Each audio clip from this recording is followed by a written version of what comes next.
nightmare in flesh. The jungle is full of mysteries, some beautiful, some terrifying, but few are as disturbing as what you are about to witness. Imagine a white tiger, a beast of pure muscle and grace, a creature meant to dominate the wilderness.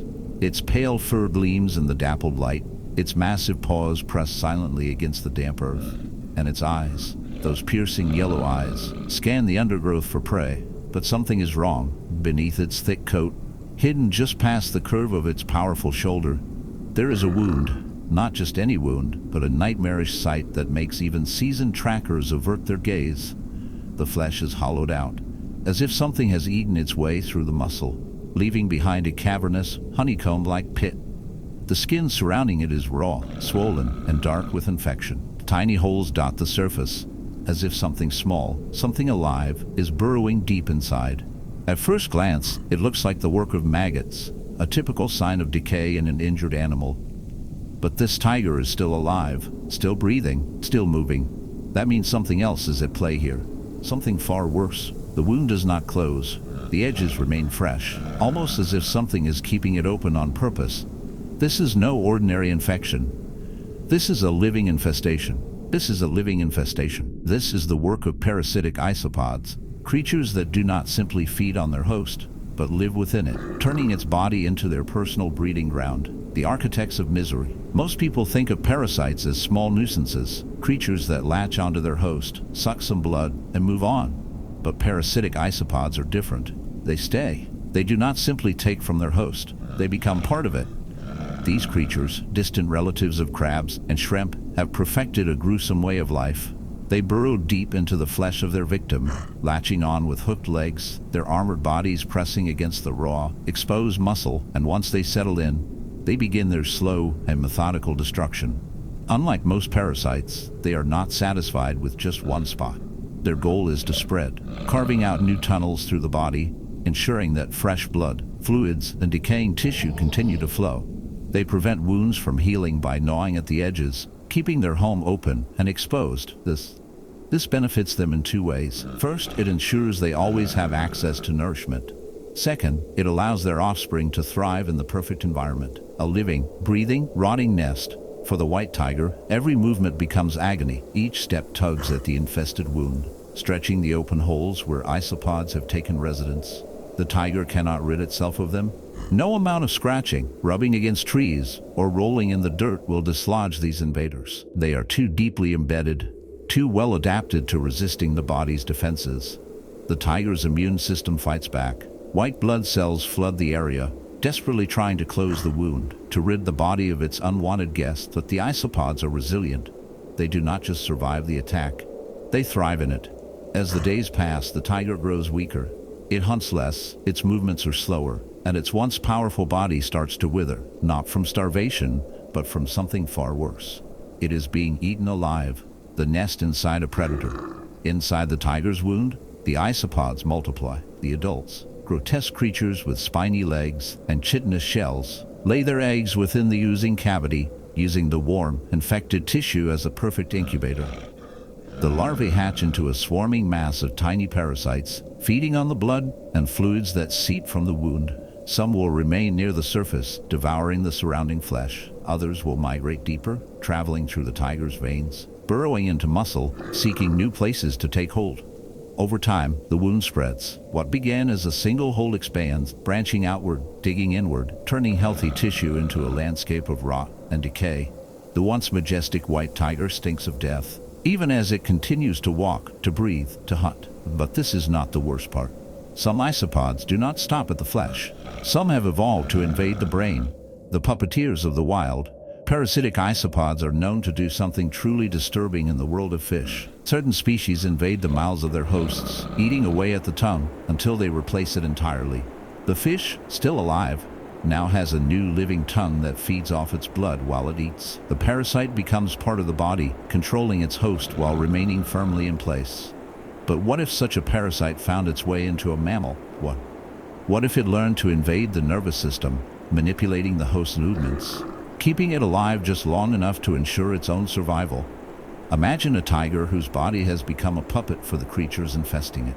Its mind no longer fully its own, its muscles moving not by its own will, but because the parasites need it to keep going. A beast that should have collapsed long ago, still walking the jungle, not because it has the strength, but because the things inside it will not let it die. It is a walking corpse, a carrier of nightmares, a moving buffet for the isopods that now control its body. And when it finally collapses, the isopods do not die with it. They abandon the carcass, seeking a new host. The cycle begins again, the flesh thieves of the deep. Nature never runs out of nightmares. If you thought parasitic isopods lurking in the wounds of a tiger were disturbing, let's go deeper, literally, because while the jungle holds its horrors, the real masters of infestation live beneath the waves. They move unseen through the murky depths, small enough to be ignored, yet powerful enough to rewrite the anatomy of their victims. And unlike the isopods feeding on the white tiger's wounds, these creatures have a different, far more intimate method of survival. They do not simply burrow into flesh. They replace it. Meet Symathoa exigua and Levonica, two of nature's most grotesque body snatchers. They are isopods, just like their land-dwelling cousins. But instead of rotting a host from the outside, they do something much more horrifying. They steal body parts. Symathoa, the tongue thief. Imagine being a fish, swimming peacefully in the ocean, when something small and unassuming drifts toward your open mouth. It looks harmless, maybe a speck of debris, maybe just another piece of plankton. You open your jaws slightly wider, allowing it inside, thinking nothing of it. But it is not harmless. It is Symathoa exigua, a parasite with a singular, revolting goal. The tiny isopod swims past your teeth, heading straight for your tongue. Well, once there, it clamps down tightly, digging its hooked legs deep into the soft muscle. It drinks the blood, cutting off circulation to the tongue, slowly killing it. But it does not stop there. As the tongue withers and dies, Symathoa positions itself exactly where the tongue used to be. The fish, now with a new living parasite in place of its missing tongue, continues as if nothing has changed.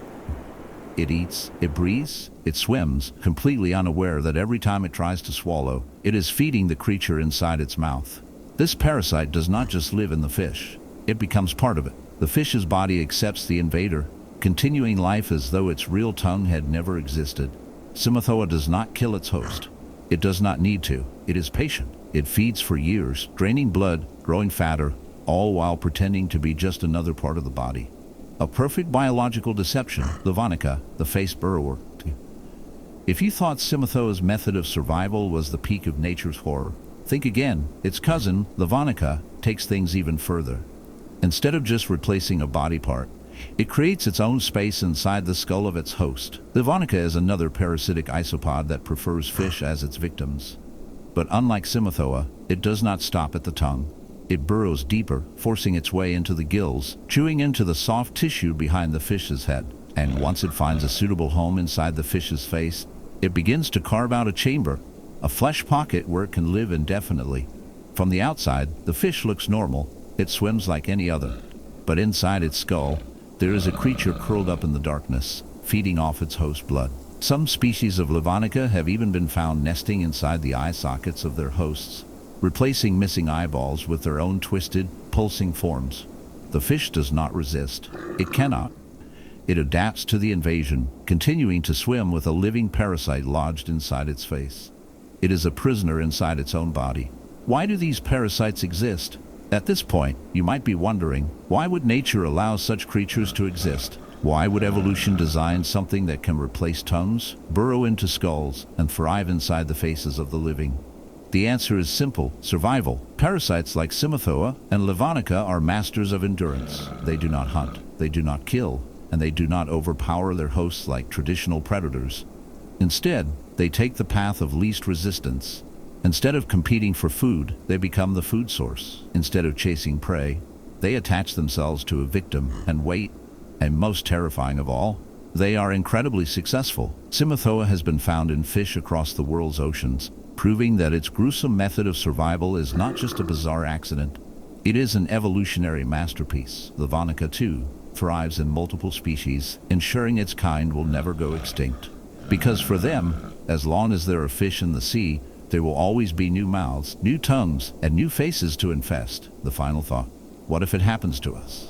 Now, before you breathe a sigh of relief and tell yourself that these parasites only target fish, let me ask you this: what stops evolution from going further? Adapts to a mammal's body?